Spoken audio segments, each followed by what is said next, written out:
18's Rohini Swami, in fact, visited Sajid Akram's Hyderabad residence. Take a look at this ground report. Bondi Beach terror accused Sajid Akram is said to have entered India from Sydney to Hyderabad almost 6 times. Now, the police are looking at this particular timeline of the 6 various years from his 27 years that he's been out of India as part of the investigations. Because each time also he has come in here, he has had some kind of agenda. One could be to introduce his wife, the second could be to introduce his son, but later also to dispose of a property which is their ancestral property as well. But what is important to understand is the fact that while the investigators have been questioning Sajid Akram's family, they have revealed that he has made multiple attempts for an Australian citizenship, and each time that citizenship has been denied. Now, why it is important for him is because they claim that in Australia, to exercise your voting rights, you need a citizenship. It is on this, looking at this, that he actually married his European descent Australian wife, and later he has had 2 children. One of them, Naveed, who's also the second terror accused in this particular Bondi Beach shooting. Now, what in terms of, if you look at the timeline, let's quickly go through. In the early 2000s, now Akram is said to have returned to Hyderabad to inform his family about his intention to marry Veneragorosa. Now, but the family is completely against it.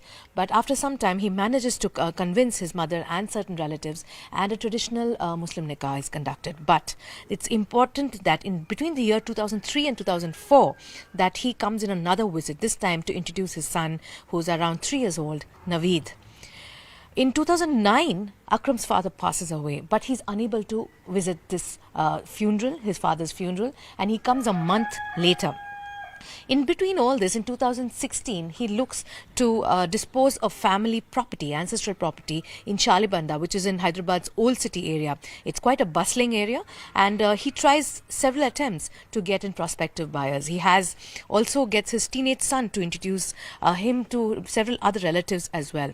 Now, it is only around a few years later, around 2018, that he is able to dispose of this property.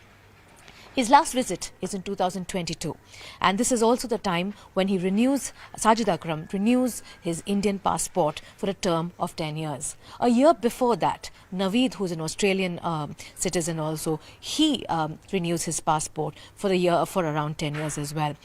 All this timeline is under the scanner. There's an intra-departmental as well as inter-government, that is the Indian government authorities, Telangana police, as well as the Australian government and police, working very closely and in tandem in the investigation of this particular case. All right, Rohini Swami bringing us that ground report, also joins me live from Hyderabad on the broadcast. Rohini, as you highlighted, this is an investigation which is not just intra-governmental but also intra-departmental. We've taken our viewers through that entire timeline of the visits that Sajid Akram made. Take us through all the questions that are now arising from this entire timeline, and what is it that's going to be probed by the Indian agencies or could be offered in terms of information to Australian authorities? If you look at the line of questioning now, largely the focus is also right now is on Sajid Akram's family, that is Shahid Akram, Dr. Shahid Akram, who's his elder brother, who are living in Hyderabad. But the entire family, that includes Shahid, his wife, children and mother, are under police protective custody because they're also part of the questioning. It is during this questioning that they actually revealed various details as to that Sajid had tried to attempt to get an Australian citizenship several times. So the question also remains as to why that was denied, and not only the fact that he has come to India 6 times, the various documents that he could have possibly brought in, or who he met. So one, it could be personal visits, but there are also other visits where I was saying he's trying to dispose of property. The question remains, and that is also that needs to be answered, is why was he trying to dispose of this property? And we also get to understand that this particular property that he disposes in Hyderabad, that money he uses to buy a property back in Australia, and it was last year that he actually, even his share of rights, he hands over to his wife, and he writes it off completely to her. So was this all a planned strategy? Whether this is also part of the radicalization that Sajid Akram had been possibly there? Was he already radicalized when he was coming in and the several visits that he had come to India?